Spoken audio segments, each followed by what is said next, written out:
A year after leaving FC Barcelona, Sergi Roberto is coming back to the city that shaped him, but this time he will walk into a stadium as an opponent rather than as one of its sons. The fixture is a Joan Gamper Trophy meeting between Como 1907 and the Catalans, and for someone who spent his whole career under that crest, it matters in a way other matches never do. He put it plainly, "I never imagined that I would play against my former team, the team of my life."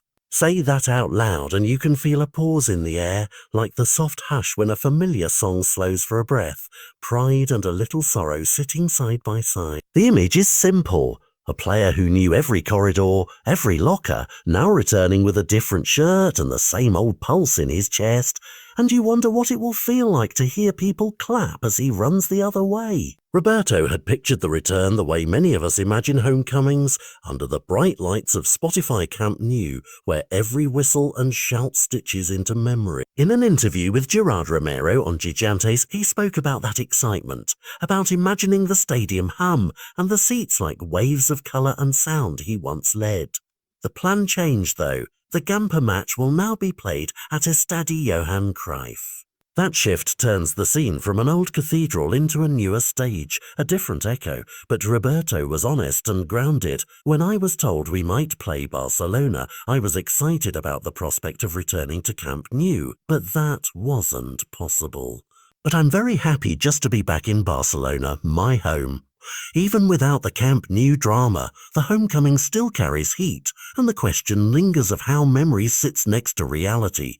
Then came a shock that cut through the gentle stories. News that Inigo Martinez had left for Al Nassr. The headline landed like a sudden clap of thunder, and Roberto admitted he had no warning. No, I didn't know anything at all. I spoke to him yesterday when I saw the news, but I didn't know anything. Honestly, his leaving is a huge loss. Those words carry the clarity of someone who has lost not just a teammate, but a daily presence, a defender who had an exceptional season as a player and a friend within the dressing room. Oh, you can picture the silence after such news, teammates looking up from their coffee with that stunned look, and you ask yourself how a squad rebuilds the quiet spaces left by a close companion.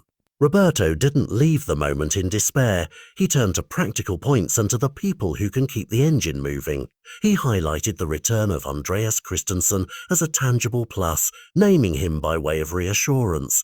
Inigo's absence is very important, but I think there are options. Andreas Christensen in particular. It's great news to have him back. The comment is the kind of pragmatic calm you hear in dressing rooms when players flip through possible lineups and feel for the balance, a hopeful hand reaching toward continuity.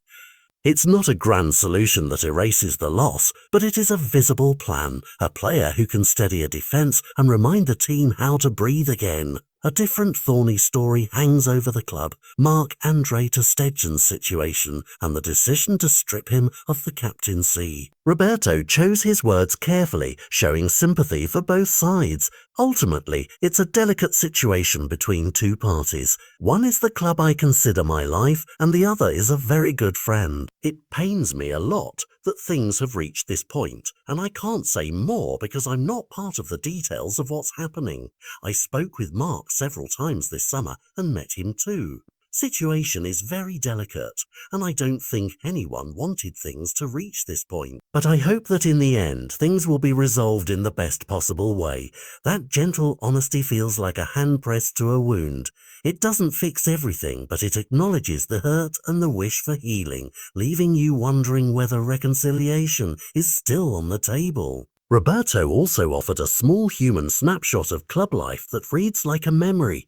The way captains were chosen during his time.